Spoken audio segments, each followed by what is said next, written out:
How's it going, everyone? So in this video, I'm going to do how to give a hickey step-by-step at home. Try this. So before I get started, please subscribe to my channel if you haven't already. I do appreciate the support. It helps my channel grow. So to give someone a hickey, it's actually super easy to do. A hickey is literally just a bruise. That's all it is.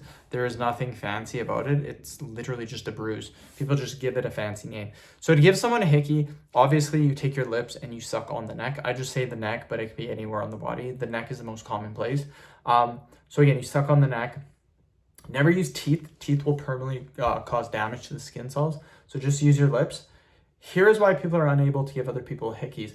They don't do it for a long enough period of time. It takes a minimum of 60 seconds of constantly sucking on the neck or anywhere on the body for you to give someone a hickey. So if you try to give someone a hickey, you do it for 5 or 10 seconds, you'll never be able to give them a hickey.